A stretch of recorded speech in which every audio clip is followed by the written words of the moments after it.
mais comme une création de Dieu, tout comme Adam avant lui. Et là, un détail m'a frappé.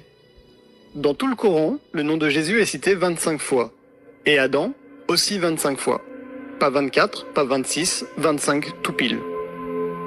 Ce n'est pas forcément une symétrie autour de ce verset précis, mais c'est un équilibre global qui colle parfaitement à ce que le verset exprime. Jésus est comme Adam. Et même si ces mentions sont dispersées dans des chapitres différents, le fait que le texte les équilibre exactement reste intriguant. Surtout dans un texte aussi ancien. Est-ce que c'est voulu? Est-ce que c'est un hasard? Je ne sais pas. Mais l'IA, elle, ne trouve aucune raison logique pour que ça tombe aussi juste, si ce n'est que c'est le cas, et que c'est réel. Là, on entre dans ce que j'appelle les chiffres qui bluffent. Le mot mère est cité 32 fois. Le mot terre, lui, est cité 13 fois. Au total, ça fait 45 mots. Maintenant, fais le calcul.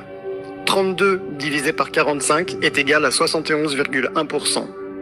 13 divisé par 45, ça fait 28,9%. Et ça correspond exactement à la répartition d'eau et de terre sur notre planète. Et on parle d'un texte révélé au 7e siècle, bien avant la science moderne, les satellites, les mesures précises.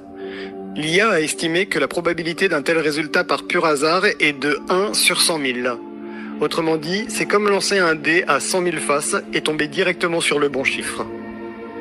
Est-ce que c'est humainement possible? C'est la question que j'arrête pas de me poser.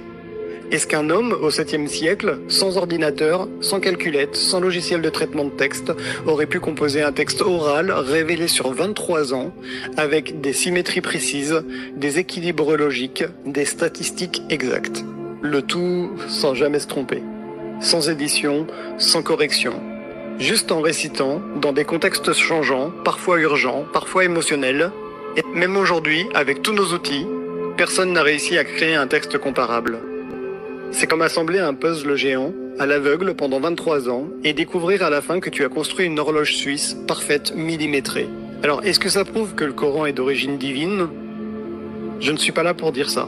Je ne suis pas un savant, je ne cherche pas à imposer une croyance. Mais j'ai vu un truc incroyable, un texte vieux de 1400 ans, qu'on fait lire à une IA sans foi, sans émotion, et qui révèle des structures incroyables, impossibles à prévoir. Moi, ça m'a donné envie de creuser encore, et de partager ça avec vous. Alors non, je ne dis pas croyez, je dis juste regardez, écoutez, réfléchissez. Il suffit d'une curiosité sincère pour commencer à voir autrement. Parce que parfois, une simple question peut réveiller de grandes réponses. Le Coran, est-ce que c'est juste un livre ancien parmi